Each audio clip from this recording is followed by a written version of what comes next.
Hello students, I hope you all are fine at home. Student, as you know, we are working from home. So we are providing you online classes on behalf of St. Angel's Public School, Bagpat.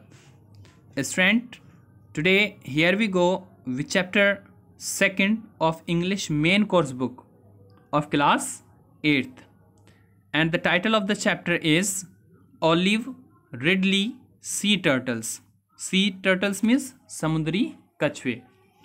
There are so many species of sea turtles. समुद्री कछुओं की बहुत सारी प्रजातियां होती हैं and olive ridley is one of them. Olive ridley जो है उन्हीं में से एक प्रजाति है. So let's talk about this. Student, we have already discuss about the first part of this chapter.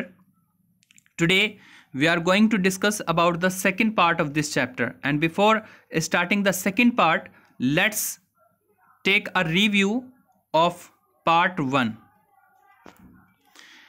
In the first part we have discussed about the sea turtles, and especially if we talk about the species, it is olive ridley. Olive ridley जो समुद्री कछुए होते हैं, ये chapter उनके बारे में है. And this chapter is in the form of an email. ये एक ईमेल की फॉर्म में चैप्टर लिखा हुआ है, जिस ईमेल को सेंड करने वाली कौन है? नोफिया. नोफिया नाम की एक लड़की है जो अपने फ्रेंड सत्यव्रता को एक ईमेल लिख रही है. और उस ईमेल में वो उसे बता रही है, पहले तो वो उसको विश करती है हैप्पी न्यू ईयर. यानी कि ये जो ईमेल लिखा गया है ये 2017 के फर्स्ट या सेकंड जनवरी को लिखा गया था, जब उसको विश कर रही है हैप्पी न्यू ईयर. और उससे उसके 31 दिसंबर 2016 को जो सत्यव्रता ने एंजॉय किया होगा टाइम, उसके बारे में वो पूछ रही है. और साथ में उसको थैंक्स भी बोलती है एक ब्यूटीफुल कार्ड के लिए जो उसने सत्यव्रता ने नोफिया को न्यू ईयर के टाइम पर दिया था. और उसे फिर उसके बारे में बताती है कि मैंने अपने 2017 जो नया साल है उसकी शुरुआत एक बहुत ही अलग असामान्य तरीके से की है. मैं इस बार एक वॉलंटियर हॉलीडे पर गई थी और वहाँ मैंने हिस्सा लिया है एक टर्टल वॉक में. टर्टल वॉक क्या होता है, सबसे पहले ये डिस्कस कर लेते हैं. I just want to remind, मैंने पिछले पार्ट में भी आपको बताया था कि टर्टल वॉक मीन्स क्या होता है. टर्टल वॉक एक प्रोसेस है जिसमें जो बेबी टर्टल होते हैं, जो कछुए के बच्चे होते हैं, उनको उनके नेस्ट से यानी कि उनके घोंसलों से उठाकर समुद्र के पानी में छोड़ा जाता है. This is called turtle walk. और इसमें बहुत सारी प्रक्रियाएँ होती है, बहुत सारी प्रोसेसेस होते हैं जिनको फॉलो करना पड़ता है. तो वो उन्हें बताती है कि चेन्नई के बहुत सारे बीच यानी कि चेन्नई के बहुत सारे तट ऐसे हैं जहाँ पर ये टर्टल वॉक ऑर्गेनाइज की जाती है बहुत से कंजर्वेशनिस्ट के द्वारा, संरक्षणवादियों के द्वारा, जो इनकी सेफ्टी करते हैं, जो इनकी रक्षा करते हैं. तो उसने भी इस बार निश्चय किया था कि वो इस टर्टल वॉक का हिस्सा बनेगी. तो वो लगभग इस टर्टल वॉक के लिए पहुंचती है चेन्नई के एक बीच जिसका नाम क्या था? नीलंकारी. ये पॉइंट नोट होना चाहिए कि नीलंकारी नाम का बीच था जिस पर नोफिया गई थी. और ये रात के 9 बजे थे. It was at 9 PM. और वहाँ पर उस वक्त पहले से ही लगभग 50 वॉलंटियर्स मीन्स क्या होता है? स्वेच्छा सेवक, यानी कि जो अपनी इच्छा से सेवा करने के लिए तैयार होते हैं, हेल्पर होते हैं, हेल्प करने के लिए आते हैं. तो वहाँ पहले से ही 50 वॉलंटियर्स मौजूद थे. उन्हें सबसे पहले 10 मिनट की एक फ़िल्म दिखाई गई थी टर्टल वॉक के ऊपर. असल में इस टर्टल वॉक की शुरुआत हुई थी क्योंकि वहाँ के कंजर्वेशनिस्ट में से किसी एक टर्टल को मरे हुए देख लिया था बीच पर. और उसके मरने का कारण यही था कि जो छोटे बेबी टर्टल्स होते हैं वो अपने नेस्ट से समुद्र तक नहीं पहुंच पाते, और उससे पहले ही वो या तो लोगों के पैरों के नीचे कुचले जाते हैं या फिर जो पक्षी होते हैं उनकी भेंट चढ़ जाते हैं, जिसकी वजह से उनकी आबादी में काफ़ी कमी आ रही थी. तो इसी बात को नज़र रखते हुए वो ये प्रोग्राम शुरू कराया गया था। तो पहले उनको ये 10 मिनट की फिल्म दिखाई जाती है कि उनको इस टर्टल वॉक के दौरान क्या क्या करना है, और उसके बाद उनकी टर्टल वॉक शुरू होती है 9:45, लगभग 9:45 बजे रात को। जब वो पहुंचते हैं तो उन्हें सबसे पहला टास्क ये दिया जाता है कि उनको एक मतलब समुद्र के किनारे पर ट्रैक्टर के जो टायर होते हैं उनके निशान, ट्रैक्टर के टायर जैसे निशानों की खोज करनी है कि ऐसे निशान कहाँ पर है। असल में ये निशान जो मदर टर्टल होती है, यानी कि जो मादा कछुआ होती है, उसके जो फ्लिपर्स, ये आप इसमें भी देख सकते हैं, जो इस इमेज है इसके अंदर जो फ्लिपर्स मीन्स क्या होता है, पंख, जो आगे के पंख होते हैं। तो इन पंखों को जब रेत में गड़ाकर आगे बढ़ती है मादा, तो इस तरह के ट्रैक्टर के टायर जैसे निशान बन जाते हैं। तो उनको ऐसे ही निशान खोजने के लिए बोला गया, और वो इसलिए ताकि वो वो जो मदर टर्टल है उसके नेस्ट, उसके घोंसले का पता लगाया जा सके। तो उन्होंने ऐसे ही एक घोंसले का पता लगाया, और उस जगह जब उसकी पूरी टीम ने खुदाई की तो वहाँ पर लगभग 67 एग्स उन्होंने फाइंड किए, उन्हें मिले, और उन्होंने उसको इकट्ठा किया। उनमें से कुछ टूट चुके थे और कुछ सड़ चुके थे या बेकार हो चुके थे। और उसके बाद क्या होता है, let's see in the second part of this chapter. ये जो स्पीसीज होती हैं, इसकी एक खास बात यह भी है कि ये सबसे छोटी टर्टल स्पीसीज में से एक है, सबसे छोटी। So let's see what is happening in the next part. तो अब तक नोफिया जो है एक नेस्ट को डिग आउट कर चुकी है, यानी कि खोद चुकी है, और उसमें से उसने कितने एग निकाले थे, 67 एग्स। तो आगे क्या होता है, लेट्स सी, देखते हैं। वो अभी फिलहाल अपनी टीम के साथ काम कर रही है, कौन, नोफिया। लेट्स सी, देखते हैं आगे क्या हो रहा है। He spread some sand in a basket. जब वो वहाँ से उन अंडों को ले आते हैं, उन अंडों को निकाल रहे होते हैं, तो वो पहले क्या करते हैं, एक बास्केट के अंदर कुछ सैंड, कुछ रेत पहले से स्प्रेड करते हैं, बिखेरते हैं, and transferred the eggs to it. और घोंसले से, यानी कि जो नीचे ज़मीन के अंदर घोंसला बनाती थी मदर टर्टल, उसमें से अंडों को निकालकर उस बास्केट के अंदर रखते हैं। He covered it with more sands. और जैसे अंडे को उसने उसके ऊपर रखा तो उसने उसको क्या किया, उसको और रेत से ढक दिया, फ्रॉम द नेस्ट। और ये रेत कहाँ से निकाल रहा था वो, उस नेस्ट से ही, यानी कि पहले नीचे कुछ रेत बिछाई बास्केट में, और उसके ऊपर अंडे रखे, और उसके बाद ऊपर से नेस्ट की ही रेत उसने बिछा दी। Another volunteer wrote down the date, time, number of eggs and temperature of the sand on a piece of paper.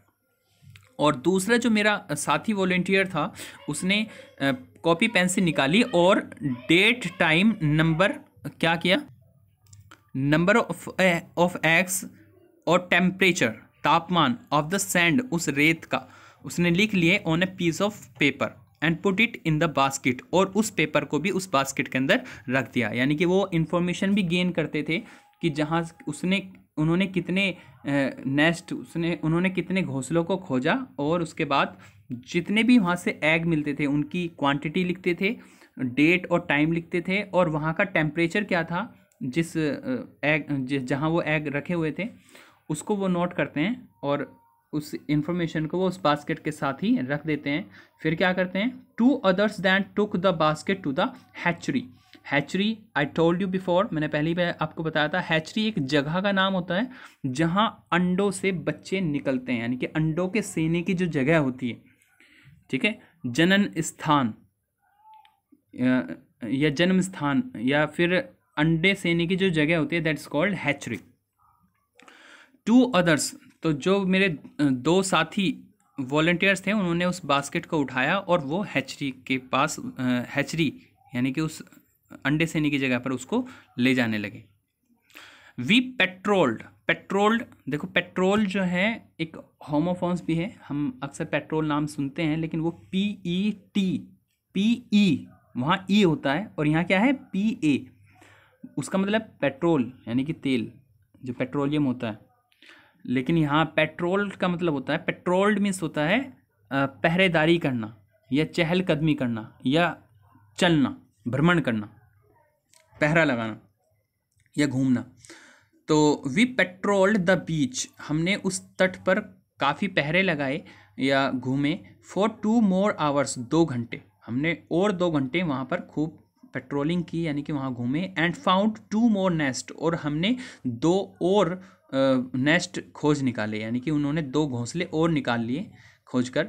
We covered almost 5 kilometres, हमने लगभग 5 किलोमीटर का एरिया कवर्ड किया, यानी कि हमने 5 किलोमीटर के एरिया को खोजा। एंड कलेक्टेड 173 एग्स, और उन्होंने टोटल एग्स जो निकाले थे वो कितने निकाले, 173 एग्स। यानी कि जब फर्स्ट नेस्ट उन्हें मिला था तो उसमें से कितने अंडे निकाले थे, 67, और बाकी 2 उन्होंने और नेस्ट की खोज की, और टोटल नंबर ऑफ एग्स उस दिन उन्होंने कितने निकाले, 173। ये क्वेश्चन याद होना चाहिए। We went back to the hatchery, हम वापस फिर हैचरी पहुंचे, अंडे सेने की जगह पर। एंड डग, और हमने खोदा 3 सेपरेट होल्स, हमने 3 अलग अलग गड्ढे खोदे। 3 क्यों खोदे, क्योंकि उन्होंने 3 ही नेस्ट से तो अंडे निकाले थे, तो उन्होंने 3 अलग अलग नेस्ट के लिए अलग अलग गड्ढे खोदे। इन द सैंड, रेत के अंदर। We buried the turtle in these nest, हमने इन टर्टल के एग्स को इन नेस्ट, इन बनाए हुए गड्ढों में, इन बनाए हुए नेस्ट घोंसलों में रख दिया। We also use the sand from eggs, हमने eggs the original nest for this, और हमने ये घोंसला बनाने के लिए हमने गड्ढे तो खोदे और साथ में उसी रेत का, उस सैंड का इस्तेमाल भी किया जो उनके ओरिजिनल नेस्ट जो थे उनमें से हम लेकर आए थे। तो यानी कि जो अंडे वो लेके आ रहे थे उनके साथ साथ वो रेत भी लेके आ रहे थे, ताकि अंडों को उन्हीं रेत में रख सके, उन्हीं के ही टेम्परेचर पर। In another part of the hatchery, अब जो हैचरी डिपार्टमेंट था, यानी कि जो अंडे सेने वाला या अंडों की रक्षा करने वाला जो डिपार्टमेंट अलग बनाया हुआ था, पार्ट बनाया हुआ था, एरिया था, उसके 2 पार्ट थे। एक में तो वॉलंटियर्स लाकर अंडे रखवाते थे, यानी कि एक घोंसला बना दिया करते थे और उस घोंसले में अंडे लाकर वो रखते थे। और दूसरे हिस्से में, दूसरे पार्ट में क्या होता था, I saw them 100 of new born olive ridley sea turtles, मैंने वहाँ पर लगभग सैकड़ों न्यू बॉर्न यानी कि नवजात, यानी कि जो अभी पैदा हुए थे, ऐसे ऑलिव रिडली सी टर्टल्स को देखा। हैच्ड, जो निकल रहे थे, फ्रॉम देयर एग्स, अपने अंडों से। द कलेक्टेड ऑलमोस्ट 2 months एगो, और इन अंडों को लगभग तकरीबन 2 महीने पहले कलेक्ट किया गया होगा, यानी कि अंडों से निकलने में लगभग 2 महीने का वक्त इनको लग जाता है। दे वर सो एडोरेबल, एडोरेबल मीन्स होता है बहुत ही प्यारा। एंड सीम्ड सो डेलिकेट, वो बहुत ही प्यारे और बहुत ही नाजुक, कोमल लग रहे थे। I got to hold 1 in my palm, मैंने एक को अपनी हथेली पर रखा, मैंने अपनी हथेली पर रखा, अपने हाथों में पकड़ा। इट फेल्ट टिकलिश, टिकलिश में होता है गुदगुदी होना, मुझे बड़ी गुदगुदी महसूस हो रही थी।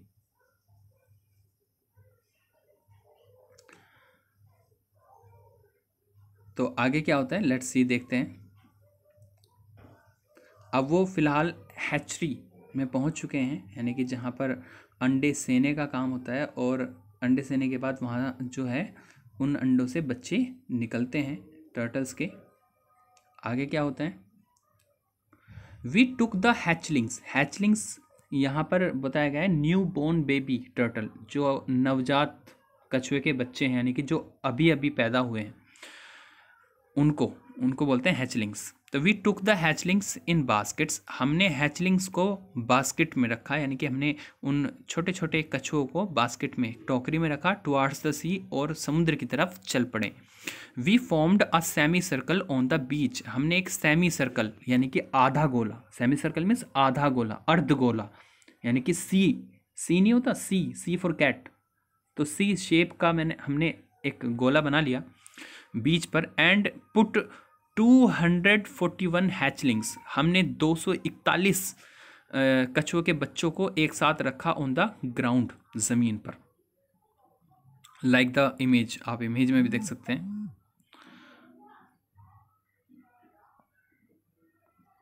एट मिडनाइट, और रात के ठीक 12 बजे, यानी कि मिडनाइट, बिल्कुल बीच मध्यरात्रि में, while the waves washed our feet, जब जो समुद्र की लहरें थे हमारे पाँवों को धो रही थी, यानी कि हमारे पाँवों से टच हो रही थी, the newborn baby walked into the sea, जो नए पैदा हुए बच्चे थे वो समुद्र में जाने लगे।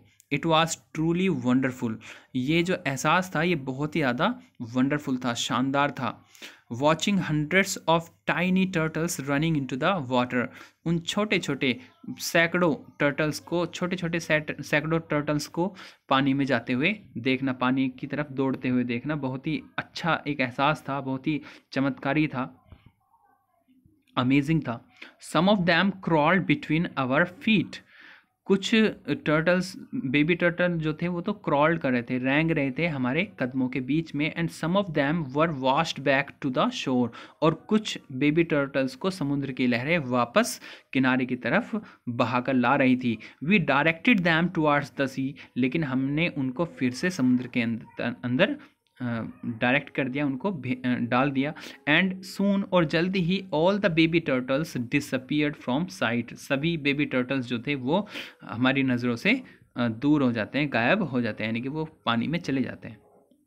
आई have learn so much from the experience, मैंने इस अनुभव से बहुत कुछ सीखा है। And I am happy that I got a chance to help in a small way, और मैं बहुत खुश हूँ कि मुझे एक चांस मिला, एक अवसर मिला, एक मौका मिला मदद करने का, इस तरीके से एक छोटी सी मदद करने का, एक छोटे से तरीके से मदद करने का मौका मिला। आई वॉन्ट टू नो, मैं जानना चाहता हूँ, मैं जानना चाहती हूँ, more about the olive ridley, मैं ओलिव रिडली सी टर्टल जो हैं उनके बारे में और जानना चाहती हूँ। And I have decided to participate in the turtle walk every year, और मैं हर साल टर्टल वॉक में हिस्सा लेने का मैं निश्चय कर चुकी हूँ, यानी कि मैं हर साल इस टर्टल रेस का हिस्सा बनूंगी। आई हैव डिसाइडेड, मैंने ये निश्चय कर लिया है। Tell me about your new year resolution, resolution में होता है संकल्प।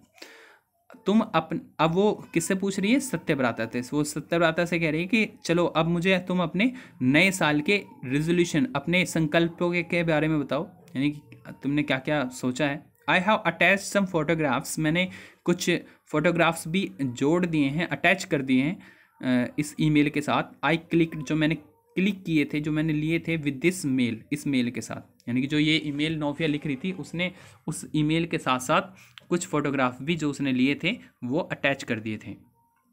सो at last she is ending her email, वो अपना ईमेल एंड कर रही है with love, and the last she signed नोफिया।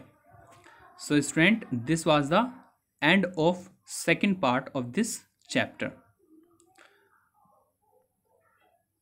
I hope you all are fine. Student, we will discuss about the rest of the chapter in the third and final part of this chapter in the next video.